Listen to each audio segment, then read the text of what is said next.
অর্জুনের মায়ের নাম কুন্তি। এই কুন্তি সর্বপ্রথম তার নাম ছিল না, প্রথমে তার নাম ছিল পৃথা, সুরসেনের কন্যা কুন্তি। ওই সুরসেন আর কুন্তি ভুজ বন্ধু ছিলেন। প্রতিজ্ঞা করেছিলেন সুরসেন কুন্তি ভুজের নিকটে। কুন্তি ভুজ একটা নিবেদন জানিয়েছিলেন, বন্ধু বিয়ের এতটা দিন হয়ে গেল এখনো বাবা ডাক শুনতে পারিনি, তোমার তো অনেক সন্তান, তোমার স্ত্রী অন্তঃসত্ত্বা, আমায় কথা দাও, প্রতিজ্ঞা করো যদি বিধি সন্তানকে ভূমিষ্ঠ করেন যথাযথভাবে ওই সন্তানটা তুমি আমায় সত্য ত্যাগ করে দান করে দেবে। সুরসেন বলছেন, সন্তানকে পৃথিবীতে আনয়নের ক্ষেত্রে আমার যতটা ভূমিকা আছে তার থেকে অধিক কষ্ট, অধিক ভূমিকা সন্তানের মায়ের। আমার সহধর্মিনীর অনুমতি ছাড়া, পরামর্শ ছাড়া আমি তো তোমায় কথা দিতে পারি না, কথা দিলে কথা রাখতে হয়। এমন কোনো কথা কাউকে দেবেন না যে কথা আপনি রাখতে পারবেন না। মনে রাখবেন, সব বান ফিরিয়ে আনা যায়, এমনকি ব্রহ্মাস্ত্র ব্রহ্মবান সেটিও ফিরিয়ে আনা যায়, কিন্তু বাক্য বান যদি একবার কেউ প্রয়োগ করে সেটি আর কখনো ফিরিয়ে আনা যায় না। পৃথিবীতে যত অস্ত্র রয়েছে সবচেয়ে বড় অস্ত্র হচ্ছে এই জিহ্বা। কথা বুঝতে পেরেছ? অস্ত্রের ঘা শুকিয়ে যায়, কিন্তু এই জিহ্বা রূপ অস্ত্র যদি কাউকে ঘা দেয় কোনদিন ওই ঘা শুকায় না, মরে যায় মানুষ, কথা থেকে যায়। বলে শ্যামানন্দের মা মরে গিয়েছে কিন্তু ওই কথাটা আমায় বলেছিল। কেমন? বাক্যবান ফিরিয়ে আনা যায় না। এই জগৎ সংসার নরক যন্ত্রণায় ভরে গেছে একটাই কারণ, একমাত্র মুখের দ্বারা। সংসার ভাঙছে, যুদ্ধ, দাম্পত্য কলহ, সম্পর্ক বিনষ্ট, পৃথিবীতে যত অঘটন, লড়াই, সকল কিছুর পশ্চাতে মুখটা হচ্ছে দায়ী। মুখটা, এই মুখের কারণেই সব হয়। শত্রু মিত্র হয় আর মিত্র শত্রু হয়। এজন্য কোনো কথা বলার পূর্বে 30 সেকেন্ড ভেবে নেবে, আমি যে এই কথাটা বলবো এই পরিবেশে এই কথাটা বলা উচিত কিনা, এই কথাটা বলার পর পশ্চাতে এটার রিয়াকশন কি হতে পারে। যারা বুঝে কথা বলে না ওদের জীবন দুঃখময় হয়ে যায়। যারা বাক্যটাকে ঠিকভাবে প্রয়োগ করতে পারে তাদের জীবনে বন্ধু বান্ধবের অভাব হয় না, ভালোবাসার অভাব হয় না। এই জন্য কথা বলা একরকম সাধনা। শাস্ত্র বলছেন কথা বলাটাও সাধনা, সাধনা ব্যতীত সুন্দর করে কথা বলা যায় না। এটা একটা শিল্প, এটা একটা কৌশল। কথার দ্বারা জগৎ সংসার বশীভূত, এমনকি ওই কথার শক্তিতে আপনারা ঠান্ডার মাঝে বসে আছেন।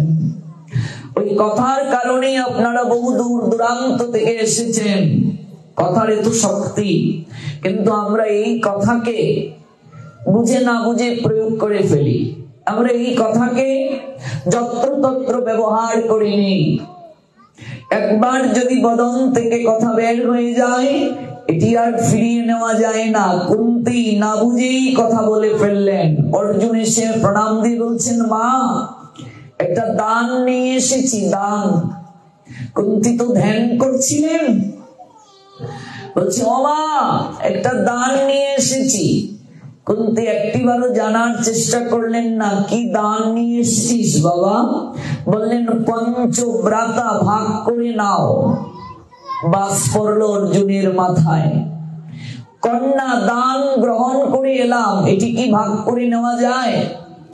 আজকে কুন্তির একটি কথার দ্বারা মহাভারতের ভূমিকা, মহাভারতের পটভূমি পরিবর্তন হয়ে গেল। তিনি মনের অজান্তে সম্প্রদান করে দিয়ে দিলেন 5 পুত্রের মাঝে দ্রৌপদীকে। এবার অর্জুন যদি বিবাহ করেন তাহলে বাকিদেরকে সন্ন্যাস নিতে হয়, কিংবা যুধিষ্ঠির যদি বিয়ে করেন তাতেও বাকিদেরকে সন্ন্যাস নিতে হয়। দ্রৌপদীর পঞ্চস্বামী গ্রহণ এটি আপাদ ধর্ম, যথাযথ ধর্ম নয়, মনে রাখবেন। এবং এটার পশ্চাতে দ্রৌপদীর একটা বর ছিল মহাদেবের নৈকট্যে, পূর্ব জন্মে একটা অপরাধ বোধ ছিল। কাজী গোবিন্দ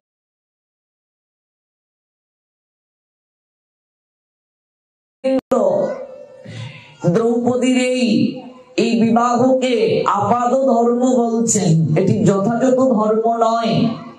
এবং এটা পরিবেশ পরিস্থিতি বিচার করে দ্রৌপদীর জন্ম যেহেতু অজুনি সম্ভবা, যজ্ঞ থেকে, অগ্নি থেকে, এজন্য এটা দ্রৌপদীর ক্ষেত্রে প্রযোজ্য। কিন্তু দ্রৌপদীকে অনুসরণ করে অন্য কেউ যেন সেটি গ্রহণ না করে ভগবান সাবধান করে দিয়েছেন মহাভারতে, এটা অনুকরণীয় নয়।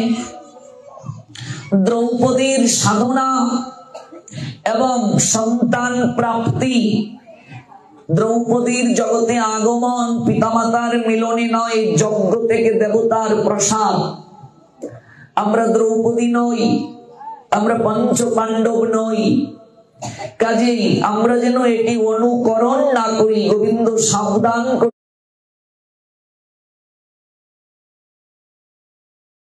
দিলেন।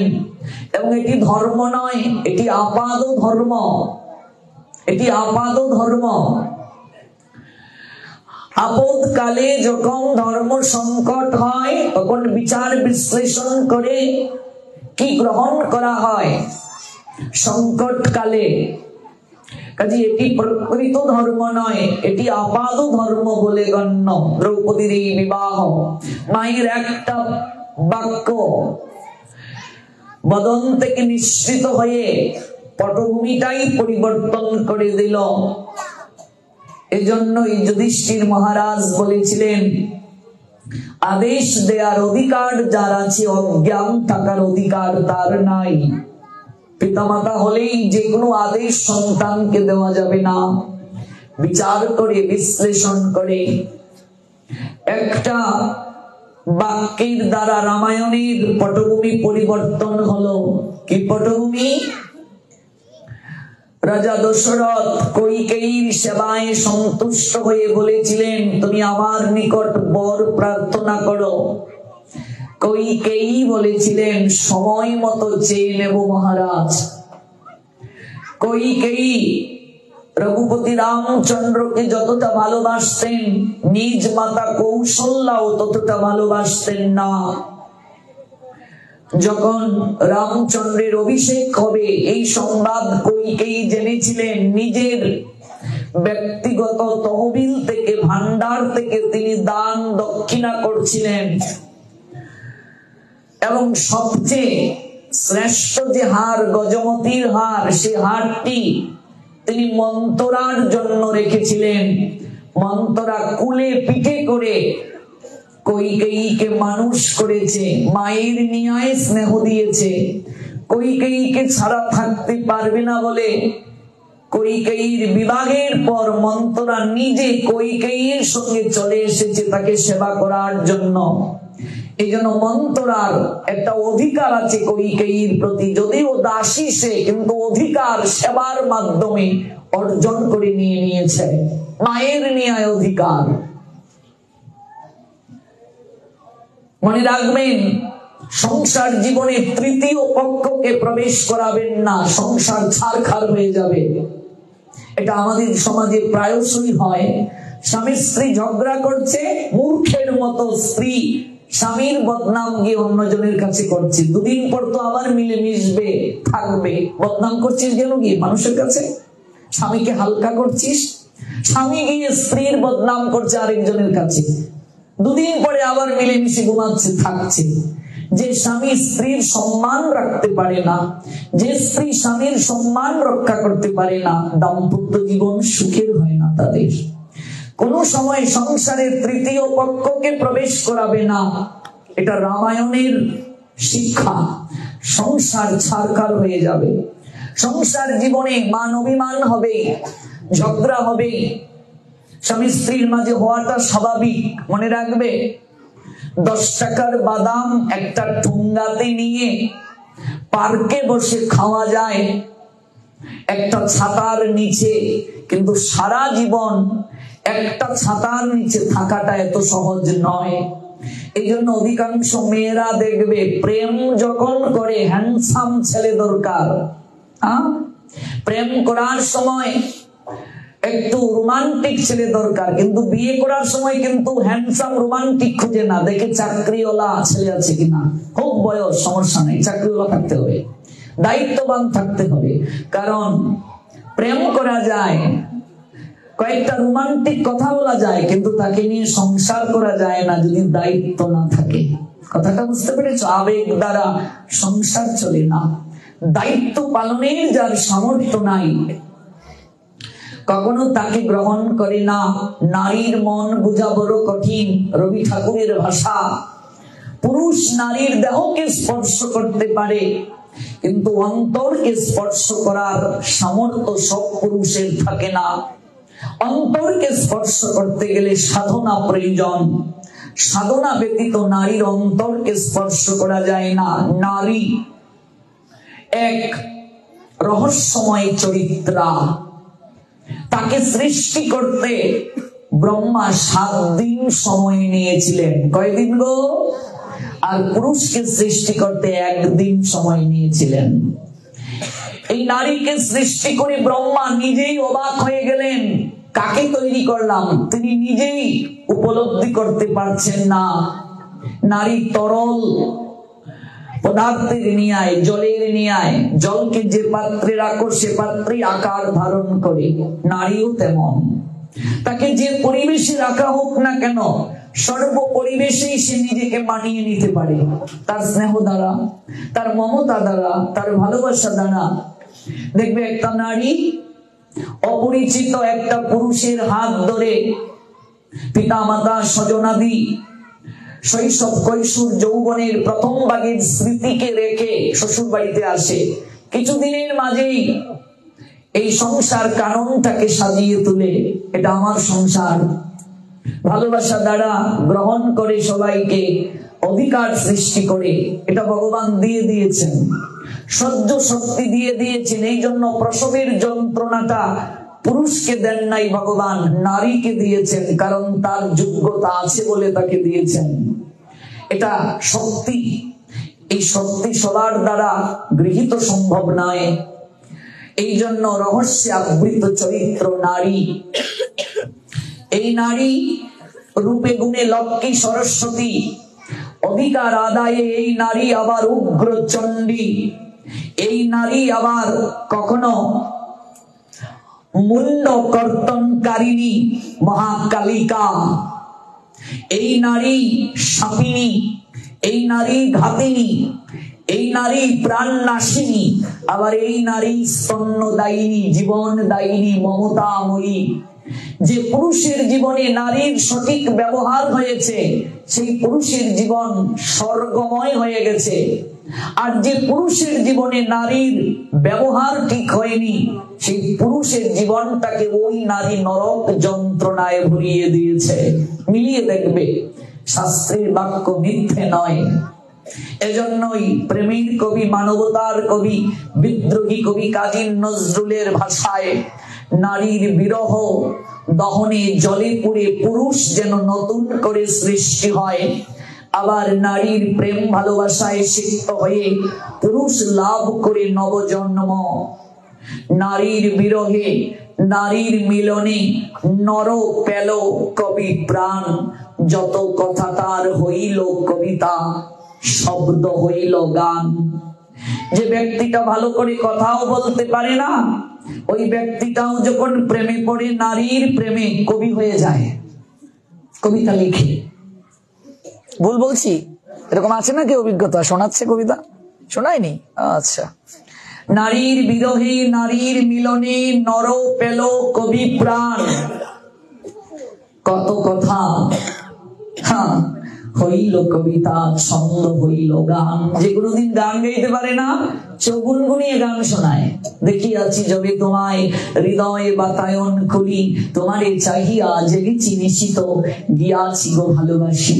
তোমার অপূর্ব হৃদয়ে লিখিলাম আমি আমার প্রণয়ে লেখা, এইটুকু হোক সান্ত্বনা মোর, হোক না হোক দেখা। কবি হয়ে যায়।